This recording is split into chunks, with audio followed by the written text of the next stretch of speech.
It's not as weird as you think. I'm not a stalker or anything like that. I just pick random people and follow behind them for a while. People watching is considered normal, and I think of following people around as just a more involved version of that. When you people watch in public places, you see how people act when they're in a social setting, but I'm more interested in how people act when they think that nobody is watching. I'll admit that I get a thrill out of being stealthy enough to remain unseen. It's like a game to me, staying just far enough away and in the shadows to avoid detection. Usually, though, people do realize that they're being followed. I've been doing this for long enough to know for certain that people have a sixth sense about this kind of thing. I can be as inconspicuous and quiet as possible, but more often than not they'll still stop in their tracks at a certain point and look in all directions because they felt someone staring into the back of their head. After that, if I'm playing the game right, they'll just shake it off and continue on their way, and I'll continue right behind them. I like to see where people go at night. I'll follow people to bars, clubs, hotels, parks, convenience stores, or whatever, and peek through the windows to see what they're buying or who they're talking to. Sometimes I'll wait outside, watching, 4 hours until they leave again, and then I take up the chase all over again. My favorite is when I get to follow them home. I find it so fascinating to see who lives in all of the apartments and houses around the city. That's where their sixth sense will typically kick in again, or for the first time, if they haven't subconsciously detected me before that. Something about standing on the doorstep and fumbling for the keys makes people acutely aware of strangers who may be watching from afar. A couple of weeks ago, I spotted a beautiful girl as the sun was setting. I follow all kinds of people. I don't just creep on women all of the time. But she was so pretty that I found it impossible to resist staying on her tail. Night fell, and I followed her as she went on a rambling and seemingly aimless walk around the city. It was especially hard to keep myself from being seen. She was more paranoid than most of my subjects. Her head was around her shoulder and looking suspiciously around every few minutes. I laughed to myself after a while. She was no match for me. I had been doing this for so long as I didn't think that there was a chance I could be spotted. That was, until we arrived at her doorstep. She lived in a rundown house on the edge of town. The neighborhood was in near total darkness except for when the streetlights would flicker on. For just a single moment every minute or so, I had bad luck that night. She got paranoid and checked her peripherals right as the lights flickered, and she saw me crouching behind a bush. "Who are you?" she called out into the pitch blackness. I didn't say a word.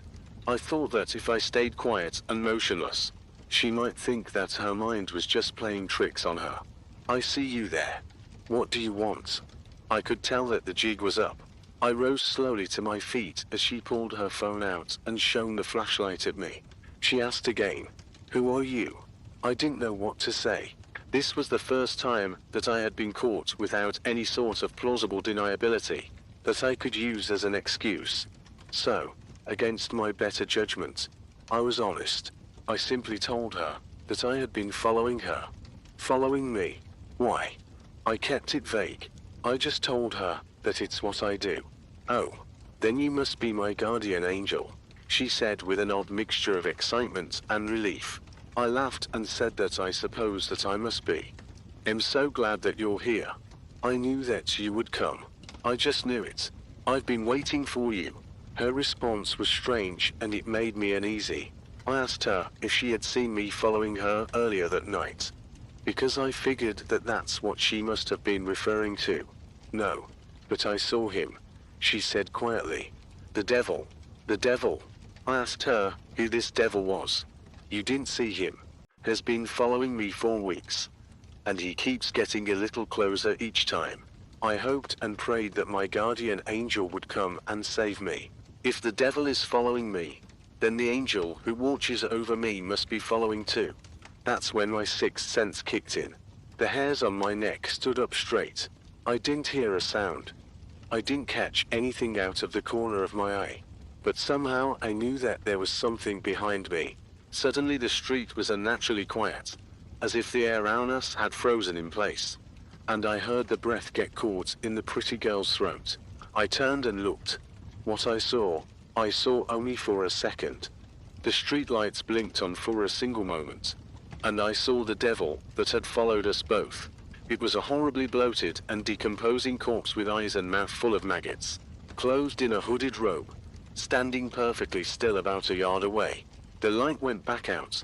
A gust of wind as cold as death itself blew across my face, and the stench of 1,000 open graves filled my nostrils. The girl behind me screamed so loudly that I thought that my eardrums would burst. I ran. I couldn't save her. I didn't even try.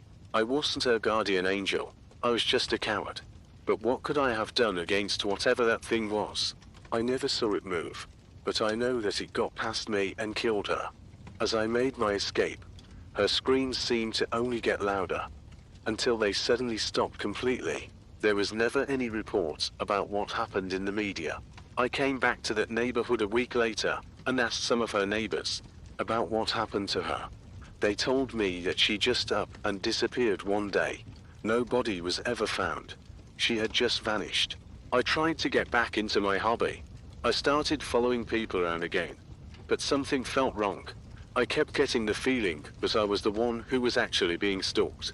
That hooded corpse started appearing in the corner of my eye, but by the time I could turn my head to look, it would be gone. It's better at hiding than I am. Eventually I stopped trying to follow people, and I quit going out at night entirely. When I look out of my windows after dark, I'll see it standing there in the street. As soon as I blink, I lose it. I don't know how much longer I have. Maybe it was just my mind playing tricks on me, but I could swear that I saw it in the reflection of my bathroom mirror last night. At first, I thought I was losing my mind. The slice of reality I had so meticulously and perversely collected over the years had cracked, and a freezing hell had poured through the fissure. The corpse in the hood, the girl, her scream, which echoed in my ears even in perfect silence. I barricaded myself in my apartment like a tomb. The windows were draped with heavy curtains. The door was locked tight, and at night I propped a chair under the knob. Though what was the point if it could simply materialize from the darkness? The observer's reflexes hadn't left me. Only now, the subject of observation was myself, and my apartment.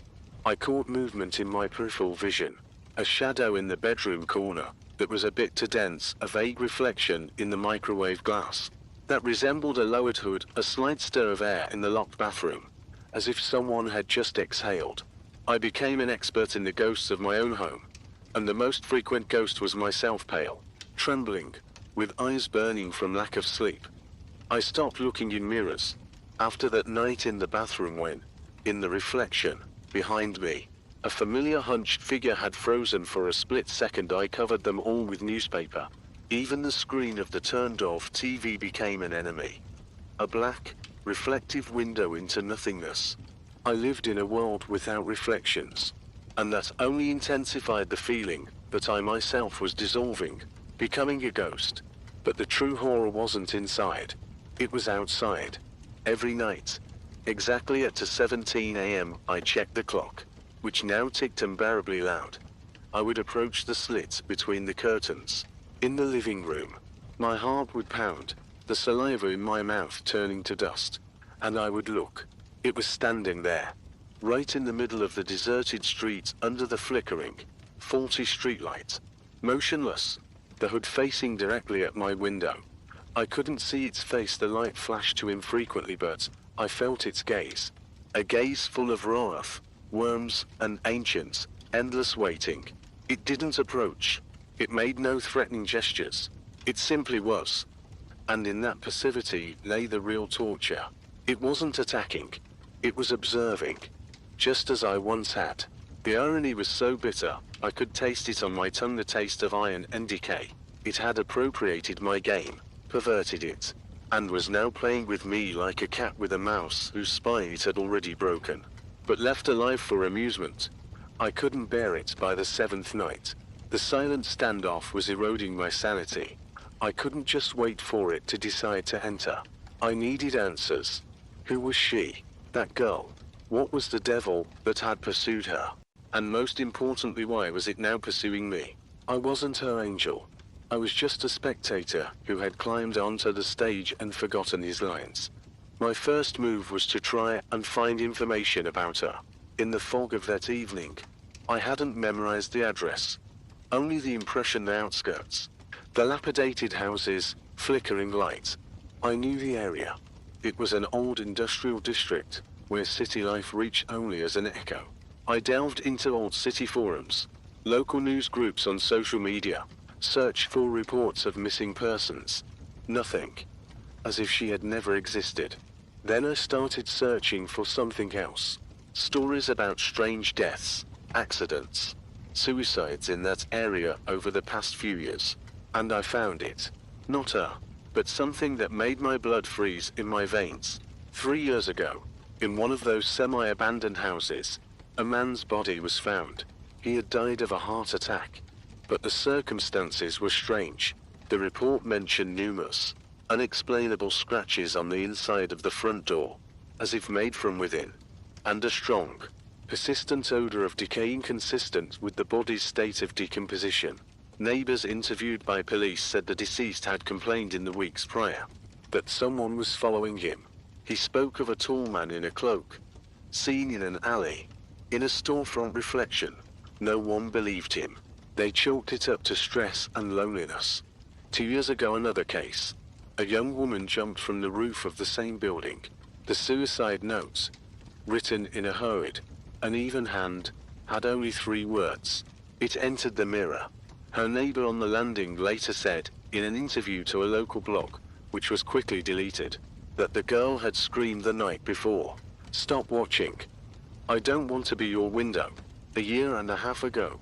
A year ago, the chain stretched like a rotting thread. Always the same area.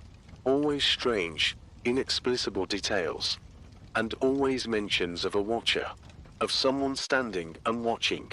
No one described a decomposing corpse in a hood. They saw a shadow, a silhouette, a feeling of presence. As if it could change its form, adapting to the victim's fear. For me, for someone who was a hunter in the shadows myself, it had appeared in the most disgusting, little form of a dead body. For others as a vague threat. A paranoia slowly eating away at the mind. I understood. I wasn't the first. I was just another link. But why? What connected all these people? And then it hit me. I closed the laptop, my hands shaking. All these cases, they were about loners. People living on the edge, physically and socially. People who were easy to watch. People whose disappearance wouldn't cause a stir. Like me. Only, I wasn't an involuntary victim. I was a volunteer. I had invited this shadow into my life myself when I started playing my games. I had crossed an invisible line, reached towards that side of reality, where the rules aren't written by humans. And now it had noticed me. It saw in me a kindred spirit. Or, more terrifyingly, a suitable vessel. The thought was monstrous, but it explained why it didn't kill me immediately. It was observing me, learning, or preparing me. On the 10th day, I couldn't bear the silence. At 17, instead of peeking through the slit, I yanked the cord and threw the curtains wide open. The glass, black as pitch, reflected only my own fear-distorted face. The street was empty. The streetlight burned with a steady, non-flickering light. It was gone. The relief lasted exactly until I smelled it. Faint, barely perceptible, the smell of damp earth and old flesh. It wasn't coming from outside. It was coming from the hallway. I turned so sharply, my neck cracked. The corridor was swallowed in darkness. But at the very end of it, where the bedroom door should have been, the darkness was denser. It shifted like fabric. And within it, I could make out a shape. Tall, hunched shoulders. A hint of a hood. I froze. There were no thoughts, only a primal, animal terror locking my entire body. It's inside. It had passed through walls, through the locked door, through my pathetic attempts at protection. "What do you want?" I rasped. The sound of my own voice in the tomb-like silence felt sacrilegious. The darkness at the end of the hall didn't answer. It simply shifted. Not with a step, but as if a film frame had changed. And it was a meter closer. Now I could see a bit better. Not a face, thank God. Not a face, but the folds of dark, wet fabric. And the smell intensified, hitting my nose with a wave of nauseating sweetness. I retreated, my back pressing against the cold window. There was nowhere to run. I'm not your victim, I screamed, my voice breaking into a hysterical shriek. I'm not that girl. I just watched. The darkness shifted again. Now it was in the middle of the hallway. The distance between us had halved. In its silence was a terrifying certainty, the inevitability of a falling guillotine blade. And suddenly, a thought flashed in my head, not as a sound, but as a burst of alien consciousness. Not mine. Cold, foreign, emotionless, like the stating of a fact. Good observer. You watch. You see. You will become an eye. No. I howled. I didn't want to understand, but I did. It wasn't just stalking me. It was selecting. It was looking for someone who could watch long, patiently, unseen, who wasn't afraid of the dark but lived in it, who saw what others chose to ignore. My hobby, my perverse passion, had made me the perfect candidate. For what? To become a new eye, a new watcher in this endless, vile chain. The darkness took the final step. It now filled the entire doorway to the living room. I could see details. The rotting fabric using dark fluid, a pale, ulcerated hand protruding from a sleeve, and most of all the depth beneath the hood. There was no face in the human sense. There was a vortex, a black hole sucking in light, warmth, life itself. And in that depth, something white and maggot-like writhed. Except the gaze. It grated inside my skull. I squeezed my eyes shut. A last, childish, useless gesture of defense. I felt the cold, fetid air envelop me, fill my lungs. I heard a soft, rustling sound, the sound of rotting fabric, of bones grating against each other. It was right in front of me. And then nothing. I must have stood like that for several hours. My knees buckled and I collapsed to the floor. I was alive. The apartment held its ordinary silence, broken only by the hum of the refrigerator. The smell was gone. I crawled out of the living room, checked the apartment. Nothing. No one. As if it had been the most vivid, most detailed waking nightmare. But something had changed. Within me. I first noticed it the next day, trying to make tea. My hands went through the familiar motions. But my gaze kept straying, snagging on the gap under the cupboard, on the reflection in a spoon, on the shadow pattern from a plant on the windowsill. I didn't want to look, but my eyes seemed to have a life of their own, seeking out details, angles, vantage points. And with each such involuntary capture, I felt satisfaction, a tiny, cold spark of something that wasn't mine. Then came the images, not memories, but foreign pictures. A dark basement, a window into a stranger's bedroom, fogged with breath, a reflection in a puddle on asphalt, distorted by ripples, but in it, I didn't see my own face, but the face of a frightened, unfamiliar woman. These were fragments of someone else's life, someone else's fear, views from someone else's windows. I understood. These were its memories, gazes it had stolen, observations it had made over years, centuries, who knows? And now they were flowing into me, like a virus, like an inheritance. I tried to resist. I sat staring at a white wall, trying to clear my mind. But the wall came alive. Silhouettes emerged from the texture of the plaster. Shadows in the room began to fall, not according to the laws of physics, but forming strange, stretched patterns that seemed to reach for my eyes. The world around me became hyperreal, overloaded with information, and every detail screamed, whispered, begged to be looked at. And I couldn't stop. Fear gave way to despair, and despair to an icy, all-consuming numbness. I stopped fighting. What was the point? It was already inside. It was rewiring my perception, preparing me for something, for a new role. I started going outside. During the day, sunlight cut into my eyes as if I had spent years in darkness. People on the street seemed to me not like living beings, but objects. Moving, talking, but essentially just elements of the landscape. My all thrill, caution, curiosity all gone. All that remained was an empty, all-consuming contemplation. I looked at a mother with a child and saw not their bond, but the perfect spot to observe from around the corner of a cafe. I saw a man rushing to work, and my gaze automatically calculated his route, blind spots, windows he might look out of. I had become an observation machine, and something was happening to me physically. My eyes began to ache, but my vision became inhumanly sharp. I could read a license plate 2 blocks away, make out a sign on the other side of the street, but colors faded. The world turned monochrome, gray-green, as if I were looking through an old, smoke-stained night vision lens. And at night I saw things I hadn't seen before. I saw others, not like it, not decomposing corpses, but rather shadows with intent, vague silhouettes, frozen on rooftops, in deep doorways, behind the glass of distant windows. They didn't move. They just watched, at the streets, the houses, the people who passed by unaware. There weren't many, one per several blocks, but they were there. A whole invisible network of watchers. And I, with my new eyes, could now see it. One evening, wandering the old district, I couldn't stay away. It pulled me like a magnet. I saw him. My predecessor. He was standing in the yard of an abandoned hospital, leaning against a dead tree. Not a corpse in a hood, but a living man. Or rather, what was left of him. An elderly man in a dirty, torn coat.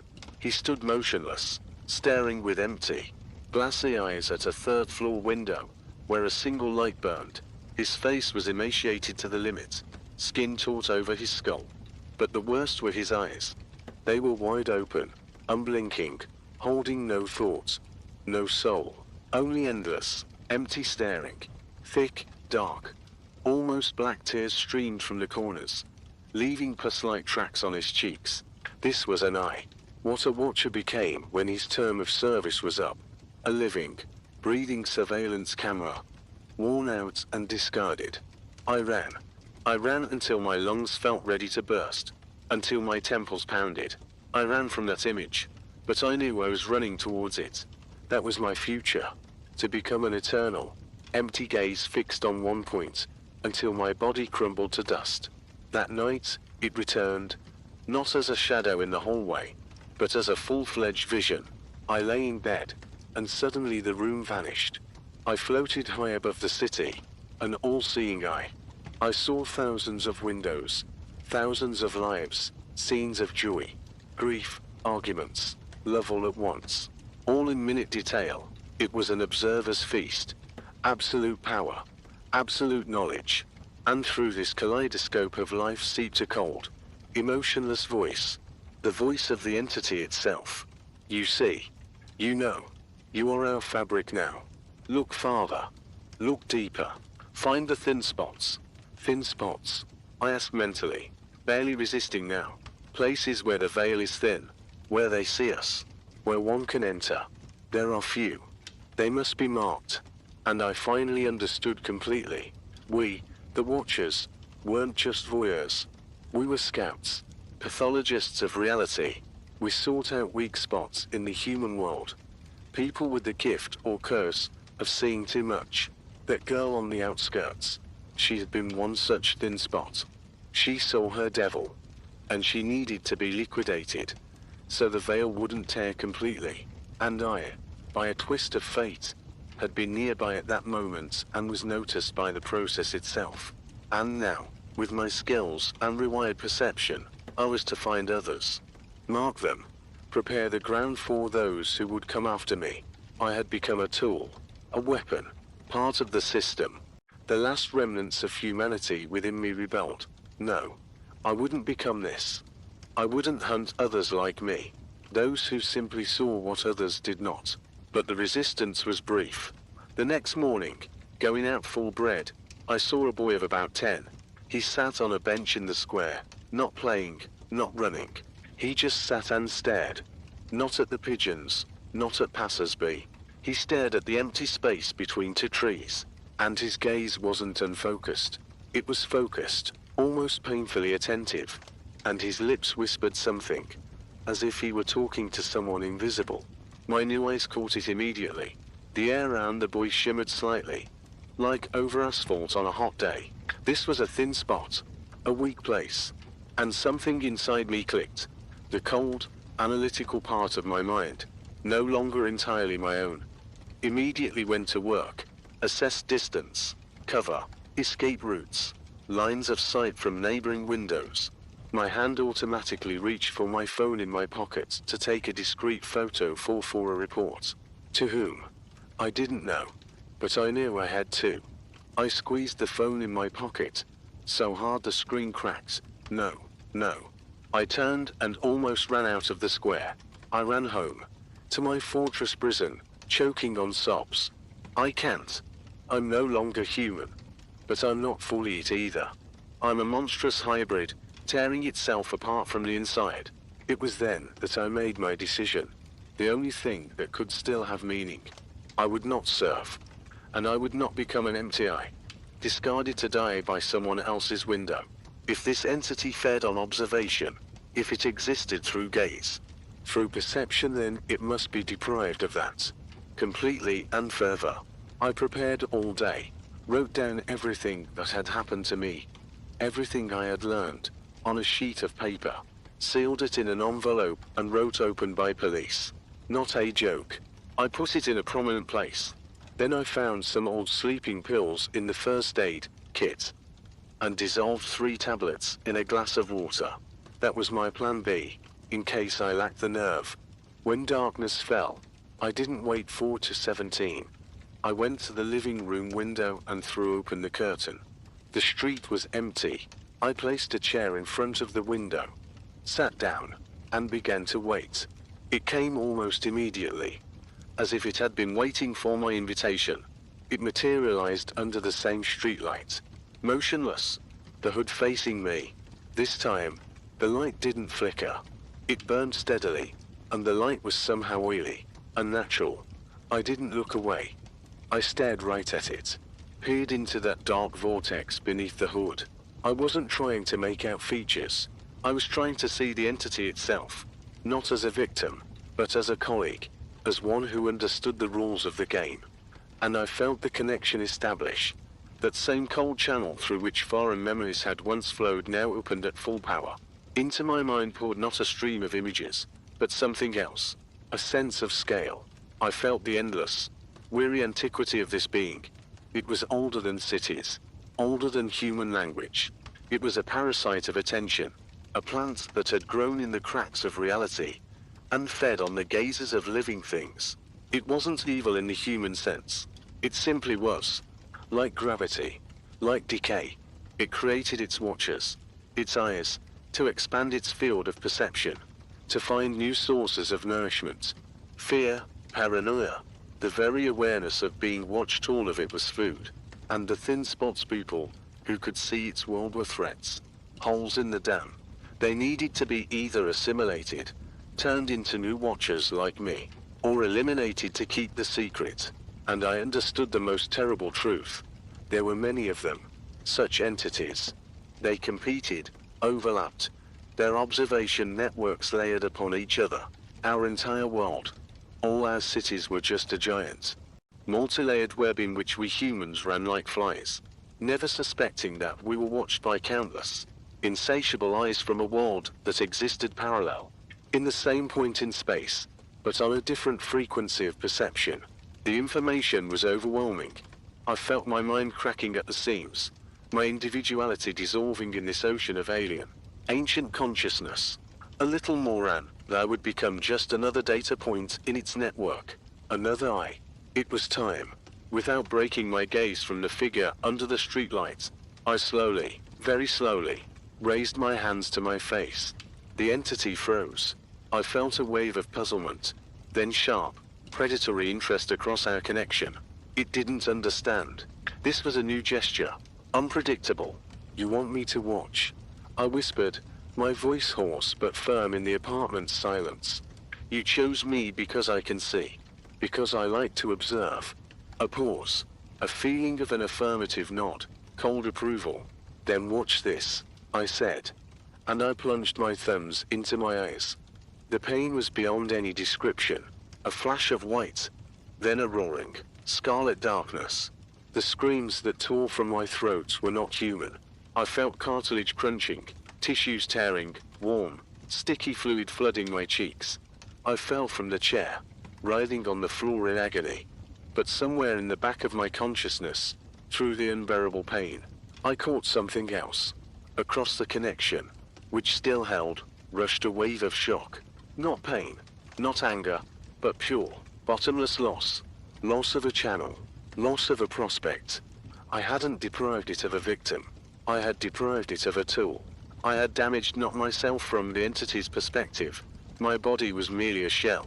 I had damaged the gaze itself. I had destroyed the very window it had so carefully prepared.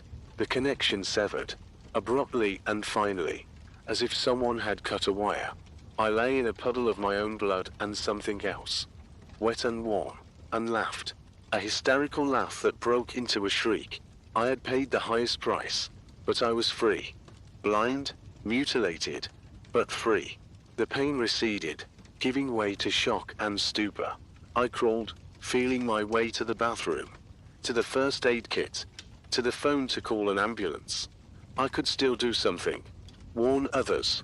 My envelope, the police might not believe it, but someone would read it. Someone with the same gift, the same curse. I crawled to the threshold of the living room, and then I froze. The apartment was quiet, but I felt it. Not with my eyes, they were gone. Not with my ears, they were filled with the roar of my own agony. I felt it with my skin. The hair on my arms stood on end. The air became heavy, thick, saturated with that familiar smell of decay and open graves. But now it was 1,000 times stronger.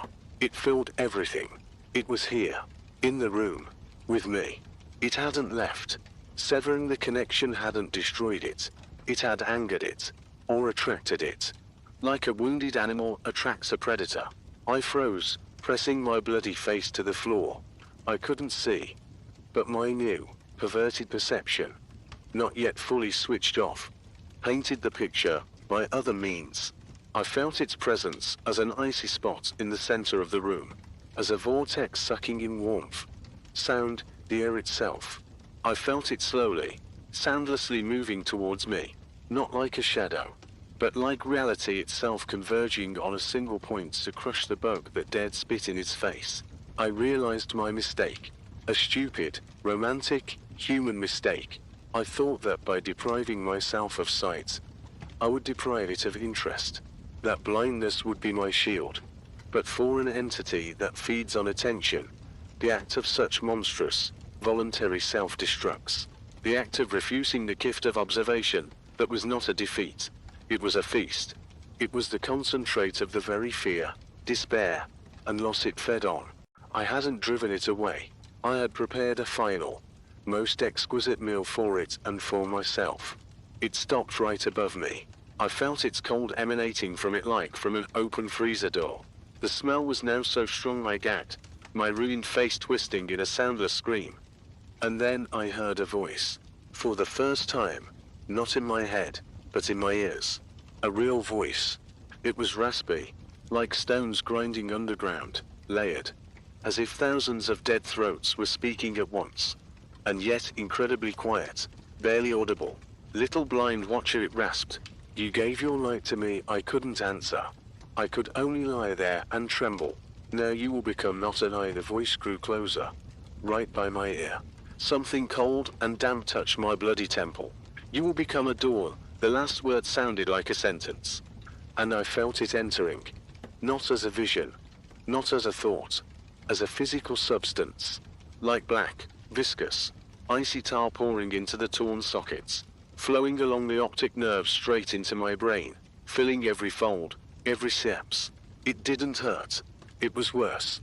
It was complete, absolute erasure.